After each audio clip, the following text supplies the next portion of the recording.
आप सभी को विनय गुप्ता का नमस्कार। आज हम एक बहुत ही महत्वपूर्ण विषय पर बात करने जा रहे हैं, जो कि आज के समाज में बहुत ही प्रासंगिक है। बहुत से लड़ाई झगड़े इस मुद्दे पर होते हैं कि हाँ, क्या हमारे सामाजिक व्यवस्था में जाति-पाति और ऊंच-नीच की व्यवस्था बनाई गई है, और बनाई गई है तो किसने बनाई है? कई नेता और कई लोग ये कहते हैं कि ये जो सनातन धर्म में बनाई गई है, और इसी के कारण वो कहते हैं कि डॉक्टर भीमराव अंबेडकर साहब ने कहा था कि सनातन धर्म में ये चीजें ठीक नहीं है।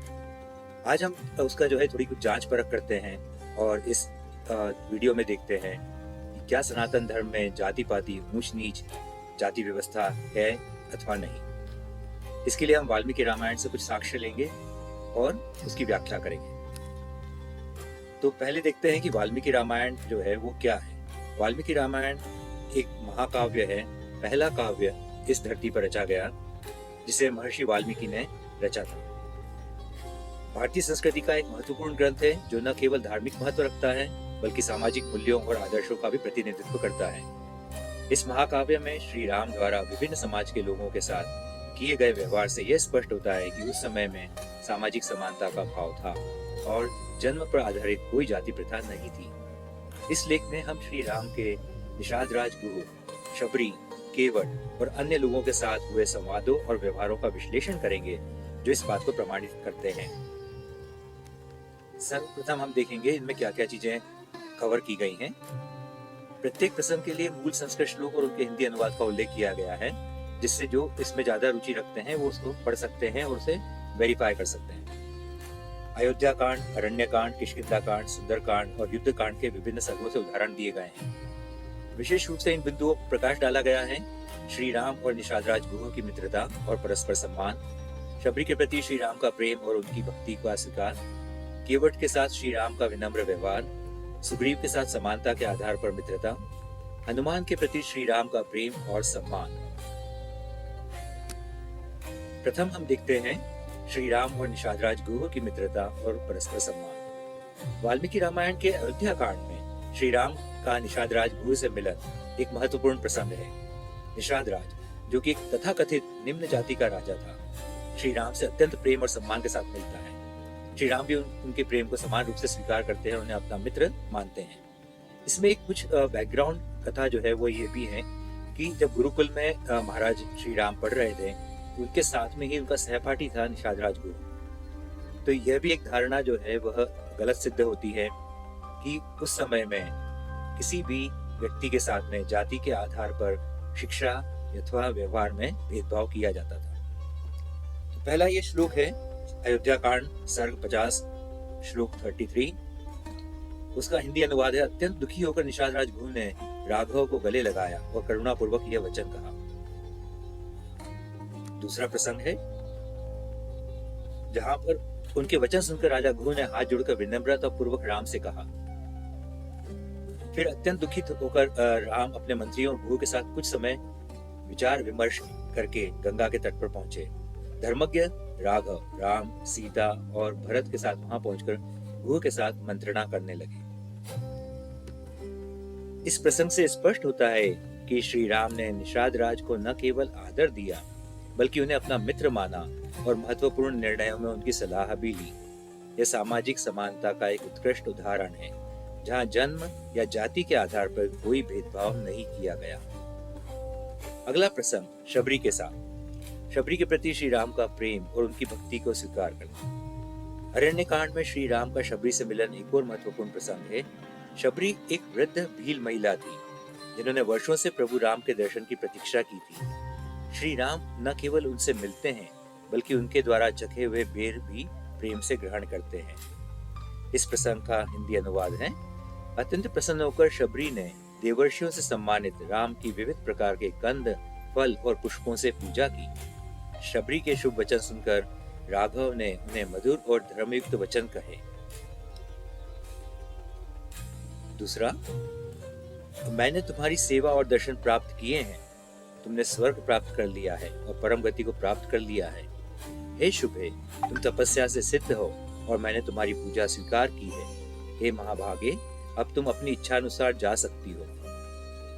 यह प्रसंग दर्शाता है कि श्री राम ने शबरी के प्रति कोई जातिगत भेदभाव नहीं किया, बल्कि उनके प्रेम और भक्ति की सराहना की और उन्हें सम्मान दिया और उन्हें स्वर्ग का मार्ग जो है वो प्रशस्त किया। तीसरा प्रसंग है केवट के साथ श्री राम का विनम्र व्यवहार। अयोध्या कांड में श्री राम का केवट से मिलन भी सामाजिक समानता का एक प्रमुख उदाहरण है। केवट जो एक नाविक था, श्री राम को नौका द्वारा गंगा पार कराने से पहले उनके चरणों को धोना चाहता है। इस श्लोक का अनुवाद, मैं भी आपके पास आऊंगा और आपके चरणों को धोऊंगा। हे नरश्रेष्ठ, हे परंतप, आपका कल्याण हो। जब आप जनक की सुंदर पुत्री सीता और लक्ष्मण के साथ वापस आएंगे, तब मैं आप सभी को शुभ तरीके से पार उतारूंगा।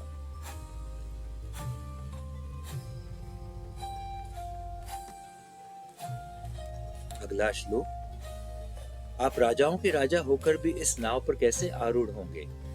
मेरे इस संशय का समाधान कीजिए, मैं आपके चरणों को धोऊंगा। हालांकि आज मेरा मनोरथ यही है कि मानव शरीर धारण करके मैं भवसागर को पार करूं। श्री राम केवट की भक्ति से प्रभावित होकर उसे अनुमति देते हैं, उसका सम्मान करते हैं। यह प्रसंग दर्शाता है कि श्री राम ने एक साधारण नाविक के प्रति भी समान व्यवहार किया और उसकी भावनाओं का आदर किया। अगला प्रसंग है सुग्रीव के साथ समानता के आधार पर मित्रता। किष्किंधा कांड में श्री राम और सुग्रीव की मित्रता भी सामाजिक समानता का एक उत्कृष्ट उदाहरण है। सुग्रीव जो वानर राजा थे, श्री राम के साथ समान स्तर पर मित्रता स्थापित करते हैं। श्री राम जो कि नर थे, वो एक वानर के साथ में मित्रता स्थापित करते हैं। यहाँ पर एक संस्कृत श्लोक है जिसका अर्थ है, इसके बाद सुग्रीव और श्री रामचंद्र जी ने उस प्रज्वलित अग्नि की प्रदक्षिणा करी और दोनों एक दूसरे के मित्र बन गए। इससे उन वानर राज तथा श्री रघुनाथ जी दोनों के हृदय में बड़ी प्रसन्नता हुई।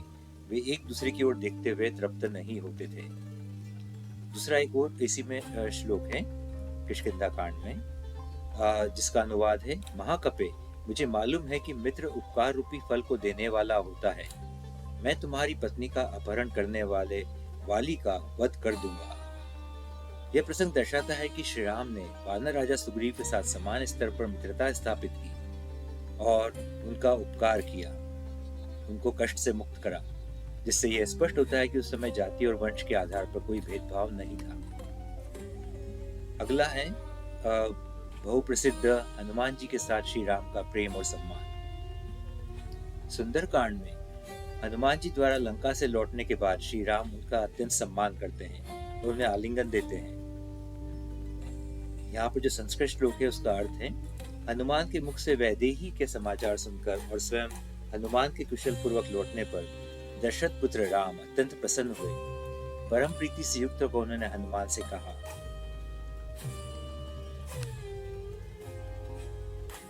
दूसरा श्लोक है जिसका अनुवाद है, इस प्रकार वानरों का घोर विनाश जानकर बुद्धिमान वानर श्रेष्ठ हनुमान महान श्रम से युक्त होकर राम को देखने आए। वानर श्रेष्ठ हनुमान को देखकर राघव ने उनका सम्मान किया। महात्मा राघव द्वारा सम्मानित वानर श्रेष्ठ हनुमान। यह प्रसंग दर्शाता है कि श्री राम ने हनुमान जी के प्रति अत्यंत सम्मान और प्रेम प्रदर्शित किया, जो इसका प्रतीक है कि वे सभी प्राणियों को समान दृष्टि से देखते थे। हनुमान जी जो एक कपि कुल को बिलोंग करते थे, उनके साथ में भी श्री राम जी ने बराबर प्रेम का और सौहार्दपूर्ण संबंध रखा। इससे हम निष्कर्ष निकाल सकते हैं कि वाल्मीकि रामायण के विभिन्न प्रसंगों से यह स्पष्ट होता है कि श्री राम ने अपने जीवन में सामाजिक समानता के आदर्शों का पालन किया और विभिन्न समुदायों के लोगों के साथ समान व्यवहार किया। उनके द्वारा निषाद राजगुरु, शबरी, केवट, सुग्रीव, हनुमान और अन्य लोगों के साथ किए गए व्यवहार से यह प्रमाणित होता है कि उस समय जन्म पर आधारित जाति प्रथा नहीं थी। श्री राम ने सभी व्यक्तियों का सम्मान उनके गुणों, भक्ति और प्रेम के आधार पर किया, न कि उनकी जाति और या जन्म के आधार पर। रामायण लिखने वाले महर्षि वाल्मीकि स्वयं तथाकथित निम्न जाति से थे। हर जगह उन्हें तथाकथित उच्च जाति से आने वाले अन्य महर्षियों जैसे वशिष्ठ, पतंजलि, कपिल के बराबर सम्मान दिया जाता था। तो इसलिए जो लोग कहते हैं कि उस समय जाति प्रथा थी या जाति प्रथा सनातन धर्म की देन है, वो यहाँ पर गलत सिद्ध होते हैं। फिर प्रश्न उठता है कि जाति व्यवस्था कहाँ से आई? यदि प्राचीन काल में यह व्यवस्था नहीं थी तो जन्म आधारित जाति व्यवस्था कहाँ से आई? जो हमने रिसर्च करी उससे ये पता चलता है कि अंग्रेजों ने अपने स्वार्थ के लिए पहले जाति आधारित जनगणना करवाई और जातियों को अपने अनुकूल विभिन्न श्रेणियों में बांट दिया, जैसे योद्धा, अपराधी, ऊंची जातियां या नीची जातियां। फिर स्वतंत्रता के पश्चात अन्य राजनीतिक दलों ने भी उनके पदचिह्नों पर चलते हुए अपने स्वार्थ के लिए और सनातन धर्म को विभाजित करने के लिए जाति व्यवस्था का भरपूर उपयोग किया। मैंने स्वयं कन्याकुमारी से लेकर कश्मीर और द्वारिका से लेकर कामाख्या तक देश के सभी भागों में अनेक मंदिरों की यात्रा की है। मैंने कहीं भी ऐसा नहीं पाया कि मंदिर अधिकारी भक्तों को प्रवेश देने से पहले उनकी जाति पूछते हो। अतः हम यह निष्कर्ष निकाल सकते हैं कि सनातन धर्म में ऊंची या नीची जाति का भेद न तो प्राचीन काल में था और न ही वर्तमान समय में है। जाति व्यवस्था केवल सरकारी अभिलेखों में ही विद्यमान है। डॉक्टर अंबेडकर का सामाजिक समानता का दर्शन सनातन धर्म में हमेशा से था और आज भी विद्यमान है। तो हमें भ्रमित नहीं होना चाहिए और किसी के भी बहकावे में नहीं आना चाहिए। देखने के लिए धन्यवाद। मैं इस महत्वपूर्ण विषय पर आपके विचार, राय सुनना चाहूंगा। अगर आपको ये वीडियो पसंद आया तो कृपया टिप्पणी करें, साझा करें और सदस्य डालें। Thank you.